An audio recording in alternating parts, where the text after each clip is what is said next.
Hello. Hi, how are you? Good, how are you doing? Good. I'm trying to get myself in. I might try to go on my laptop while we're waiting. Let me do that. Oops. Oh man.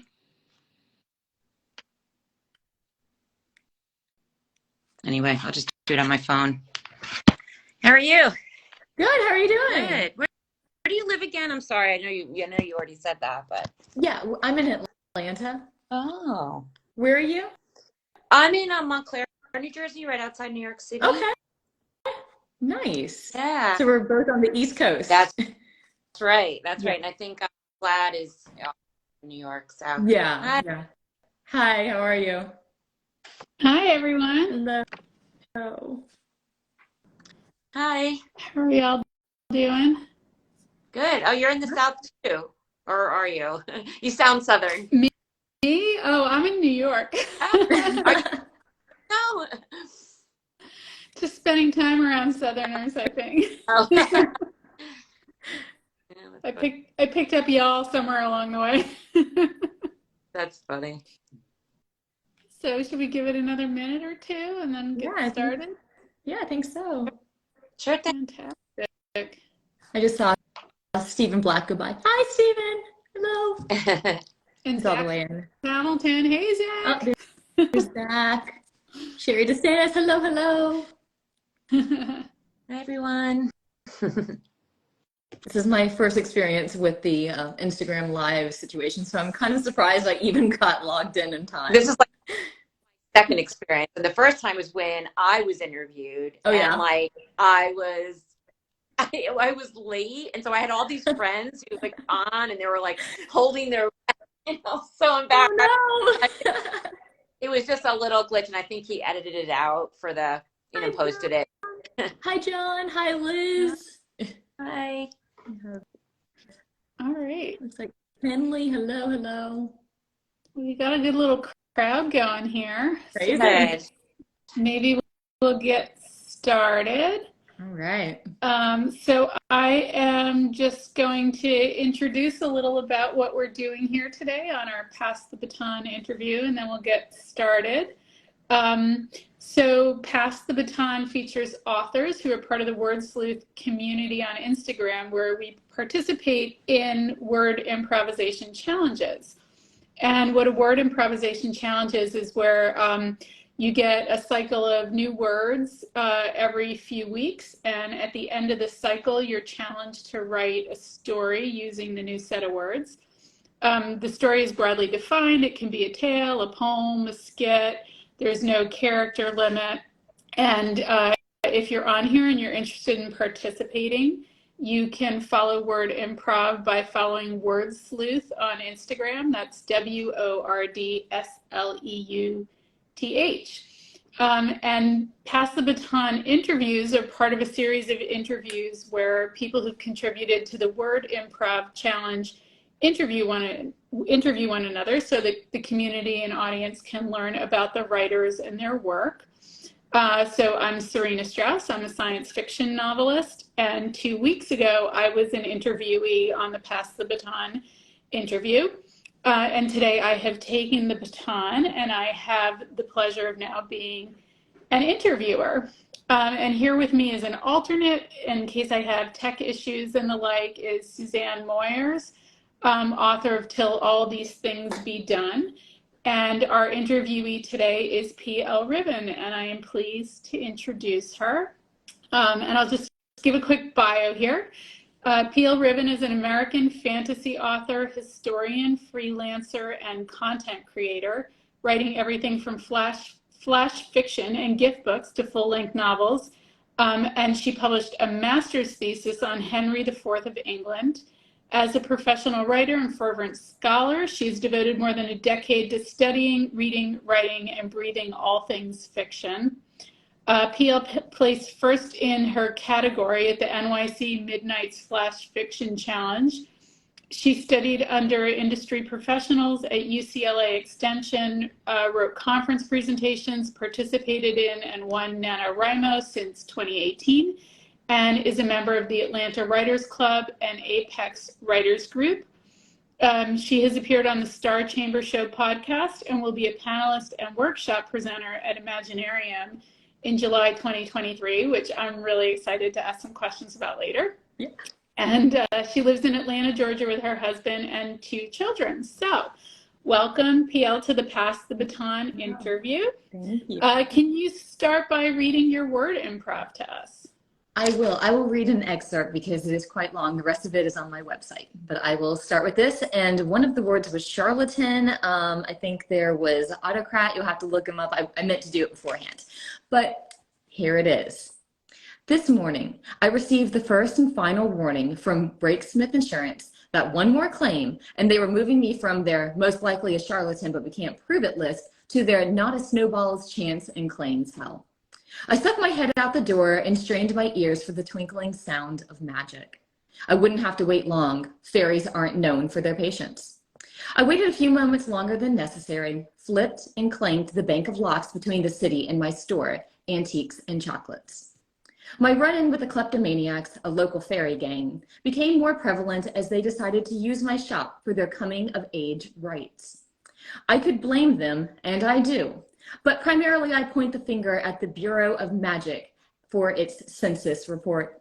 When the news broke of my diminishing power, every teenage thief was drawn to my shop like an autocrat in waiting for a sword encased in stone.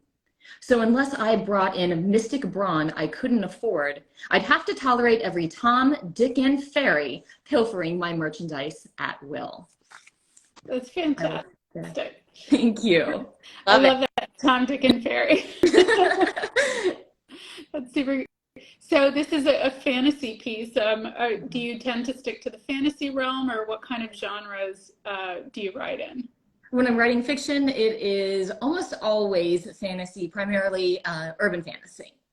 Very cool. And so are you writing professionally or as a hobby? Well, I have written professionally. I did, content and blog and stuff like that. But I am now writing with the intention of publishing for money. So I guess that's going professional, I suppose. Yes. There's always that, as a writer, there's always that, when do I get to call myself a writer moment, right? Exactly. Yeah. So I've published a couple things, but I have not published a novel yet. I am now elbows deep in finishing my current work that will be queried within probably 6 weeks. I'm going to be going to the Futurescapes program in March, where I get to talk to agents and they are going to read query letters, and so that's pretty exciting. So it'll be my first real attempt at getting an agent. Yeah, Futurescape sounds like an amazing conference. I've always wanted to go, so you'll have to report back to us afterwards. Absolutely. I'm very jealous. I am so excited. That was like on a whim kind of thing. I was like, I just threw out an application and very surprised. I was very excited to be offered a spot. So I will definitely share that. Oh, that's amazing. Good luck. Thank you so much. Yeah, I find all those conferences always fall on school holidays. I know. It's like yeah, for sure. It's inevitable. So when did you start writing? Oh man, I'm gonna date myself here. I was in 6th grade, so whatever age that is, when I first started writing. My teacher sat down and said, hey, you can do this for a career. I didn't really think you could. I started getting published in like small stuff. So I have been doing this for, oh man, let's see, over 20 years. So a long time. I have been doing this forever and ever. It was my first love. I went and got my thesis. I went and got my degree in history because I thought at that point I wanted to be a professor, and COVID hit and that changed stuff. So I went right back to what my passion is, which is sitting down and writing. Do you you were pretty young, but do you remember, what it was that inspired you to want to be a writer? Well, I guess my first series that I really remember getting excited about were the Goosebumps series. Loved that. I devoured them. I would carry 3 or 4 in my backpack. I was a bit of a nerd. I liked to hang out in the libraries when I was in school. But the first thing that really got me excited about writing was Shakespeare. It was they had us write some like Shakespearean sonnets, and then we did some poetry, some epic poetry, and I was sold at that point. I didn't know for sure that I would actually get to a point where I was going to sit down and say, hey, this is what I'm going to do. But hey, this is what I'm going to do. So it's been a passion for a long time. You know, I was noticing looking at your background, like a lot of authors tend to stay in a lane. I'd say, like I'm an attorney in my supporting myself life. I write a lot of professional articles and things like that, but in my creative life, I really stick to kind of being a novelist. Mm-hmm. I've dabbled in poetry a little bit, yeah. but I was really impressed at your ability to write in so many different formats. Flash fiction, short fiction, and now you're working on a novel. So, tell us a little about that. Do you think you're going to continue to write in all these different formats, or is there something that you think is pulling you in a certain direction? Yeah, for sure. So the flash fiction was an accident. I signed up for a flash fiction competition, and I had never written flash fiction, but I always follow my grandfather's of say yes, you can do it, and then figure out later how to. So I had 24 hours to figure that one out, and that was a lot of fun. So I ended up doing a lot of flash fiction as a result of that. But primarily, I'm a novelist. I started my first novel when I was 16. I finished that when I was 18. I almost don't count it, though. It was this Georgian romp, kind of early Bridgerton type of thing, where I threw the kitchen sink and everything else at it. So it would not be something I would ever want to show anyone, but I've always been interested in long form. I used to have a problem where I felt like where I underwrote, but now I'm kind of overwriting. So I'm going through and like cutting out a lot of stuff. I don't see myself getting into epic level, but I think the novels are probably where I'm most comfortable. You don't have to say yes, but do you want to tell us anything about the novel you're going to be getting ready to pitch soon? Sure, yeah. Yeah, totally. Okay, so it is urban fantasy, which anybody that knows me, that will not surprise them. It is about a warlock, and he has a fairy detective that he works with, and he is going to be solving his father's assassination. His father was a billionaire philanthropist, and at the time they thought it was an accident that he fell off the balcony in front of all of these dignitaries. It is not. So that is kind of the idea behind it. You have the pitch down. That was really good. Thank you. I don't have a pitch at all, so I will take that as a win for sure. That was great. Yeah, I wonder if writing the flash fiction makes you better at pitches than I wish. Like I am bad at this for sure. Like the query letter was a brand new thing. Pitching is hard. Like the shorter form is hard. Pitching is really, really hard. But I thought that was a very good pitch. I think it sounds very interesting. I appreciate it. Suzanne's agreeing. Yes, when people even I'm gonna have to go back and watch the video and like take like transcription and be like, this is my pitch. Yeah, because I think even now my book came out in September, and when people just ask me quickly what my book is about, and they, just on the street, it's hard to say that one stunning sentence. So that was really good. It is a nightmare. It's like people will ask you what you're writing and you're like, blank. I have no idea. What did I write? I wrote something. Or so true. Ramble. I'll just go on this like whole side, and I was like, wow, that was just not interesting. Absolutely. Totally agree. Well, it's something we can all work on, and I think it's the bane of all novelists' existence. Mm-hmm. So, I know that the workshop is going to be really helpful and give you great practice, and they're really good for that. Yeah, I'm looking forward to having some experts weigh in, so I'm not just winging it like I feel like I do so often. Yeah. So your word improv today, what made you want to pick the one that you read to us? Uh, I don't know. I think when I saw Charlatan, I was like sold because it made me think of Charlemagne, and I'm a weirdo historian. So I was like, this feels like the right one. And I just took the words and threw something at the page and kind of ended up with a microfiction because it's about 350 words. So there's a story to it. There's a small arc, but it had to have fairies because that's what I was currently working on. So I was influenced by that. Yeah, yeah. And what are some places that you've published in the past? You have no this novel, I think you said will be your first one, but like in Mhm. terms of flash fiction and short fiction. Yeah, so I've done, school stuff. I have a poem published in a book that I don't remember what it is off the top of my head. It was one of those anthology type of things. You throw it at it, and I got an email like, hey, we published it. So, but I have a published thesis that is in like the database, which was very exciting on Henry IV. So I'm published there, and I have published on, like professionally on blogs and websites. I did some website content before, but this is going to be like the first real thing that I would like put a stamp on that, if I get this book published, then that's going to count. I do have a gift book series on Amazon that I took like cool quotes and beautiful pictures because am like love photography and kind of mashed those together. So I guess that technically counts as published. I'm not It's not Oh, like yeah. fiction stuff though. No, it all counts. Yeah.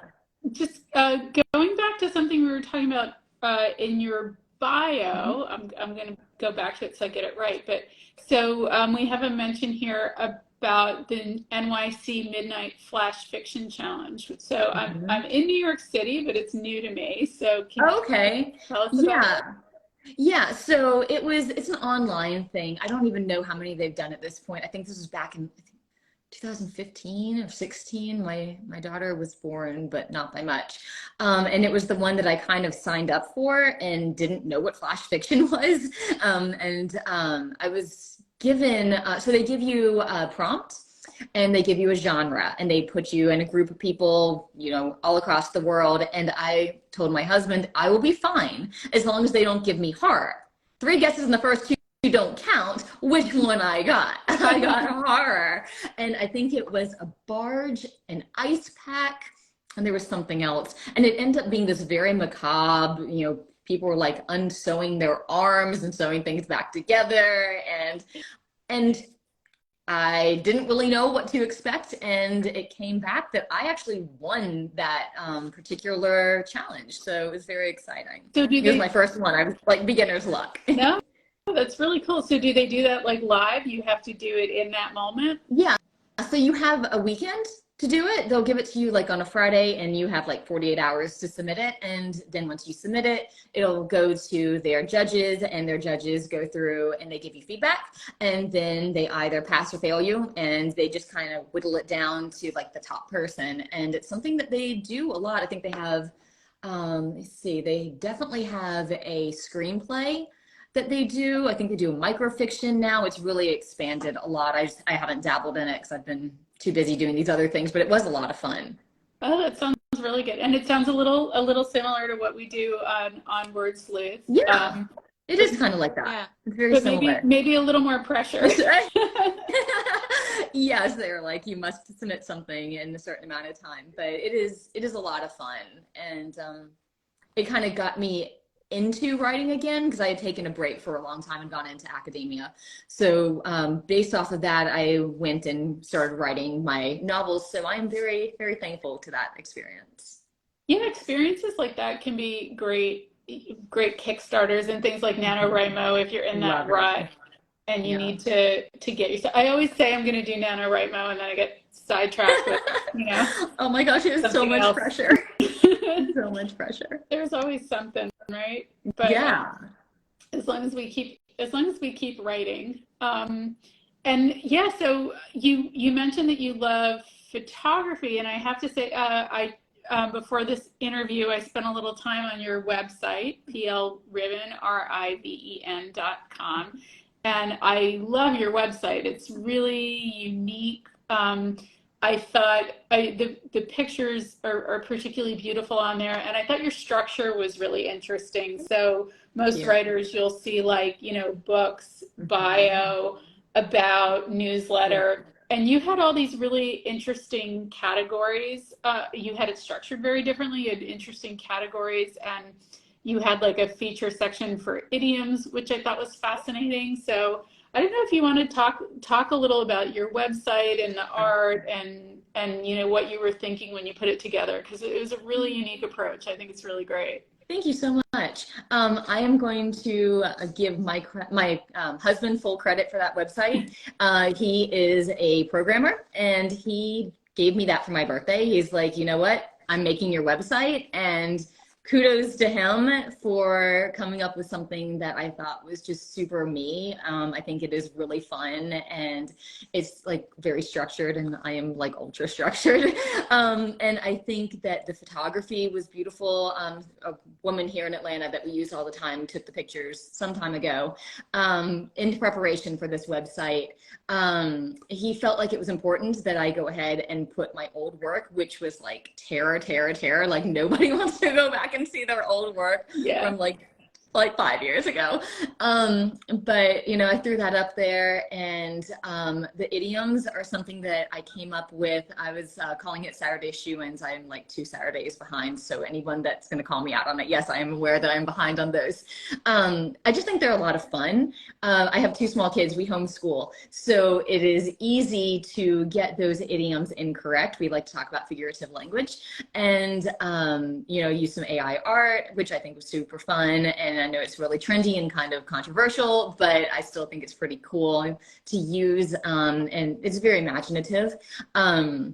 So I have I think I might even have my thesis up there, but it's a really great opportunity to go and like engage with people. It's always a lot of fun when I get a comment on there. Every now and then I get one, and like feel like excited like a real person, like a real author, you know. And it gave me something to put on my link tree. And I will tell you, maybe it's just me, but as soon as I like started a link tree, I felt legit. Like I felt totally legit. And I felt like that website did the same thing. So, you know, Ryan, thank you. I know you're downstairs watching this with the kids, and you know, the website's awesome. I appreciate it. Yeah, he might be getting some author business in the future. I know, right? So it's really, really good. And like I said, the art's beautiful.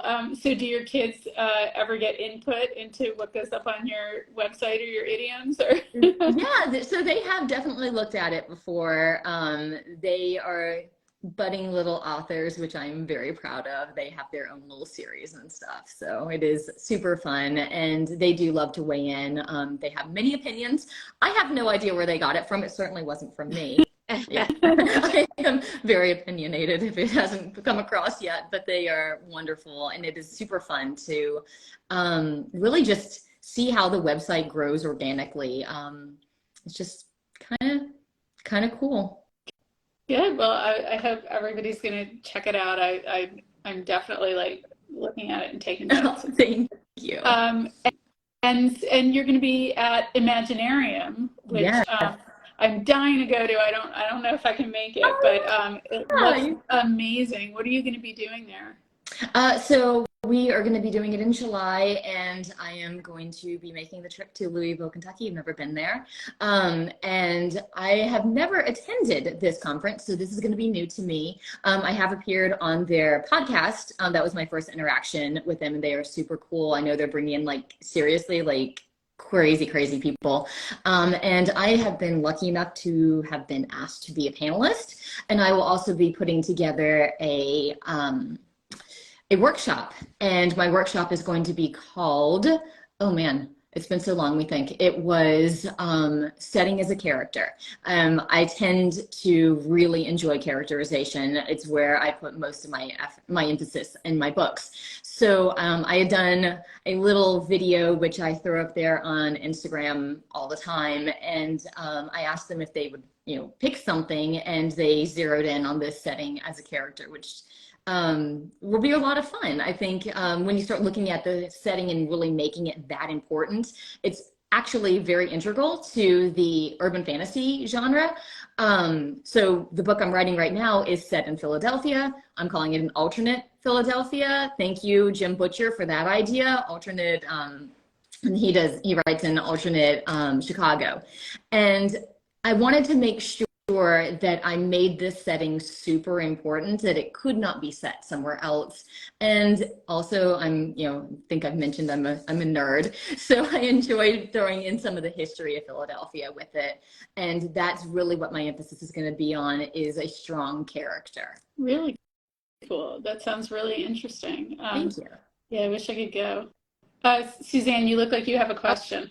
I do have a question. Very interested in your fascination with fairies, particularly I think with your latest work that you're doing, right? And because when I was a little kid, now I'm a historical novelist. Okay. There's a little mysticism in my work, but like that's it. But when I was a little kid, I used to wander my backyard, pretending to hunt for fairies and pretending I was like gonna, like I was talking to them. And I think it's so interesting how as an adult you approach that. And, how do you get your inspiration for your different fairy characters, and how does that come about? Yeah, so by the way, I love the idea of hunting for fairies. Like, I seriously want to go take my daughter out right now and do that. How fun is that? The funny thing about this character, my fairy, is that she was not intended to be a character. I needed somebody to step out of a shower, and I needed somebody to do it, and my character was there, and out she came, and she was so unbelievably strong of a character. She almost took over the book. She's an Irish fairy, and I think that fae can be very interesting, especially in urban fantasy. You'll see fairies represented in many, many ways. Jim Butcher is notorious for putting fairies. He does fairy godmothers, which is an interesting twist on that one. And I thought that as a fairy, they are often they're pixies and they're spritish, and to have one that is a detective and very hard-nosed, almost like a Bones character, I thought it was a really interesting juxtaposition for her. And the funny thing is that you would not know she was a fairy if she did not tell you she was a fairy. There are very subtle things, like she likes to steal things that are shiny colored. Oh my gosh. Something that fairies like to do, but she has no wings, which is one thing my character notices, like, how am I supposed to know you're a fairy? Where are your wings? And of course she's insulted by this. She's like, don't stereotype me. This is detrimental to the fairy community, that everybody thinks that we have wings. But there are ways to subtly hint at it. And I thought I wanted a character that could not just snap her fingers and get what she wants. I wanted her to have to go and dig and look and, steal things to solve this mystery. Very interesting. Do you reference, the Irish fairy tradition historically? Do you look at those stories as inspiration for her? Because it's so fascinating. Yeah, so I've done some research in it. Interestingly enough, this book actually crosses over with another book that I'm going to be editing. I actually finished that one first. That is also urban fantasy, except it is set in a middle world between heaven and hell, where souls actually pass through. And it's like a bureaucratic society, and he works as, in this building. He's a bureaucrat, basically a paper pusher, and I keep all of my stuff in the same world. So the little short thing that I read a minute ago is set in exactly the same world as all of my novels. So I do have crossovers and stuff. So in that particular book, I have done a lot of research into Druidism, and there's definitely some hints at it. That is so neat. Thank you. Yeah, it's a lot of fun. And once, I think I had said about characterization being like my go-to, when you start a world and then you start throwing other things at it and different people, and all these things that exist that never cross over, it just adds so much depth to everything. Yeah. And honestly, like it's so much easier because I don't have to keep starting over and over and over and over again. And I really admire authors that have these beautiful series and worlds, and you look at Tolkien, and it just is inspirational to everybody. And come from, like it's so rich. And yeah, it absolutely is. oh. Yeah. And it's cool, like Stephen King does that a little, like he has all different worlds, but there's a lot of crossover with like the characters and the references. And it's always really fun when you follow an author to try to pick up on the connections. Like you feel like you have like the inside, like the inside scoop. Right? Yeah. Right. You're like, oh, I got that one. That's fun. And, I think that it's funny. One of my friends one time asked me, how will you know that you were successful? And I said, well, I feel like a lot of people would say, I want to be a New York Times bestseller. By the way, I do want to be a New York Times bestseller. That is not what my answer was. My answer to her was, I will know that I was successful when somebody dresses up as my character for Halloween. That's when I will know that I have been successful. And I feel like that's kind of what you get with the whole Tolkien world and the Star Wars world. It doesn't matter who's writing in it. There's just, it's ingrained in the society. And, you mention it to anybody, even if they've never read it, it means something. They understand it. And, I think that's everybody's dream. I will probably never even come close to attaining it, but I like to set the bar high. Yeah, you have to. I was just I noticed a fellow author who I've corresponded a lot. I don't know where I saw it, but somebody comped their book to hers in a query, and I was like, "You've arrived! You're a comp!" Totally, yeah. One, yes. Yeah, I feel like then like once people are like, my book can be compared to this, and yes, so that was a really good one. That is awesome. Congratulations to her. That is super cool. So what would at the Comic-Con where somebody is dressed as one of your characters, what would they look like? Ooh, okay, let's see. Well, my fairy is Irish. She is a fiery redhead, and all the fairies dress in kind of like a 1970s thing. So when they're at work, all the guys are in trench coats, and she is very easy breezy and very easy, if you catch my drift. So her wardrobe would be noticed, be very noticed. Love it. That would be cool, if you got if you had a conference with the spectrum of fairy garb, because I was just rewatching Carnival Row the other night, and those are they're kind of dark fairies, and they're a little angry, they're a little vindictive. But I love that fairies are getting a new twist in our modern writing. I agree. I haven't finished that one. I've got to finish it though. Yeah, I've got to go back to it. I took too long a pause and I lost track. So that happened to me too. Yes. I remember it being super awesome though. Yeah.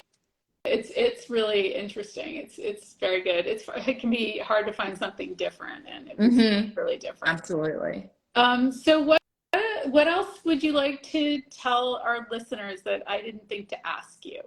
What did they know about you? Oh wow. Well, in the Instagram area, I am kind of known for getting up at an ungodly hour. I am up at 2 or 3 o'clock in the morning, literally every day. People think that's kind of funny and quirky, I suppose, but honestly, that's when everybody's asleep.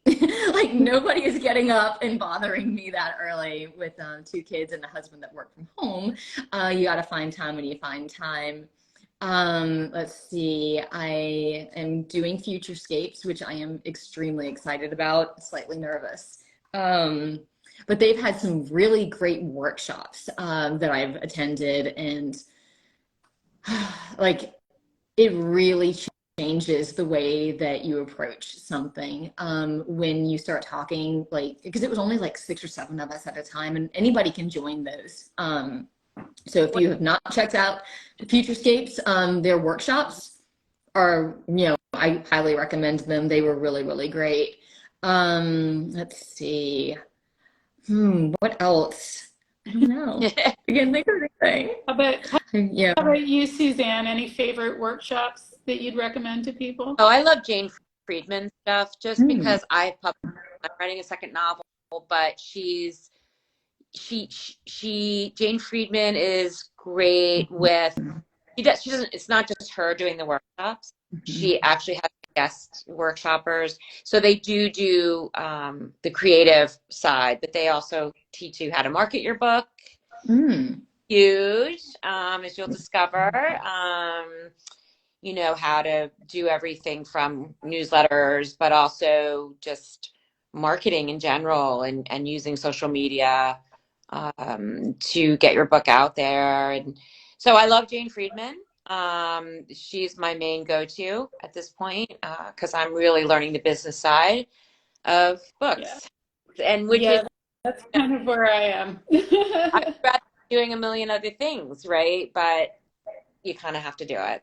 So yeah, it's the hard part. And I've been doing some of the shit no one tells you about writing, has some deep dive workshops going on, and those are really good. They do a good job of, I think, giving really practical information to people at all different levels and anything from craft to marketing. So I'd recommend those as well. Those are really good.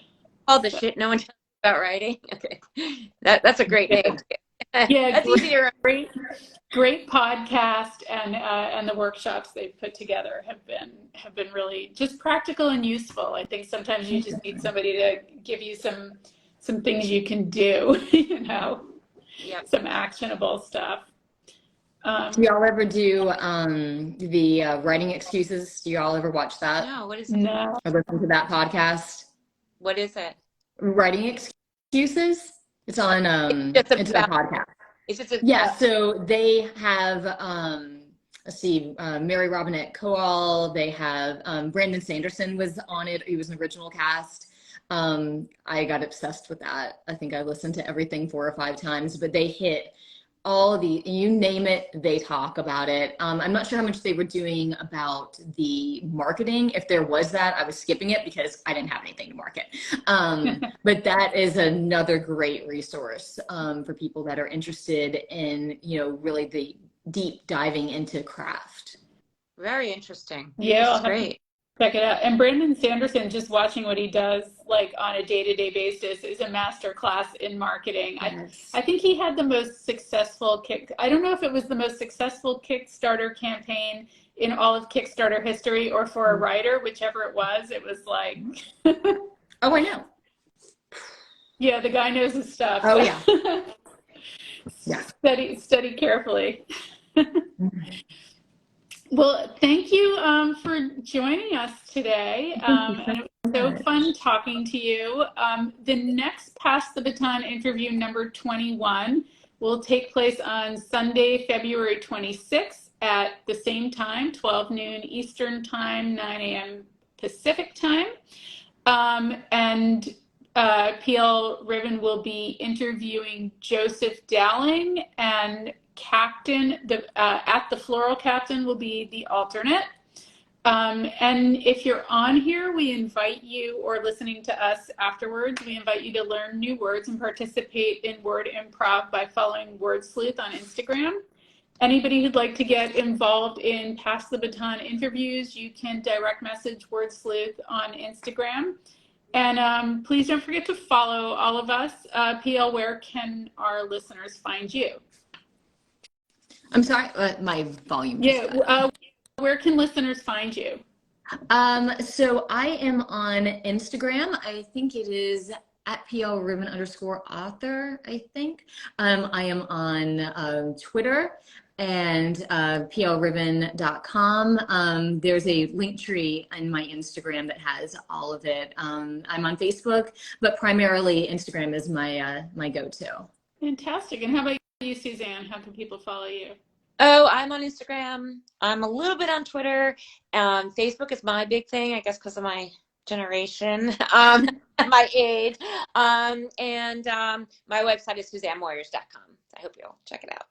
And where can we find you? Yeah, thanks. I'm Serena Strauss, SarenaStraus. If you spell it wrong, you'll still find me. I'm the only Serena Strauss out there, and I'm www.serenastrauss.com and at Serena Strauss on Instagram, Facebook, Twitter, and LinkedIn. But also, I'm mostly on Instagram. I lurk a little bit on Twitter and occasionally engage, but mostly I love Instagram. I love the visuals. So this is where you can find me most. And my book, Reinception, is near future science fiction. And it came out this past October, and that's available everywhere and on audio as well. Great. So you did an audiobook. I haven't done it yet. Oh my gosh. So, I have to pick your brain on that. Yeah. Yeah, I love the narrator she was phenomenal. I'm so proud of it, and I felt so lucky to work with her. It was a hard book to narrate. I created a language, and she created an accent for the language that I created, and she was just amazing. So that's so cool. Congratulations on that. Yeah. Thank you. That's great. Yeah, for sure. Yeah. Well, thank you so much for such a wonderful interview. It was lovely to meet you, ladies. Great meeting. Nice to meet you, and we look forward to seeing you when you grab the baton next week. Yep. I got it. Thanks, everybody. Okay. Take care. Bye. Bye.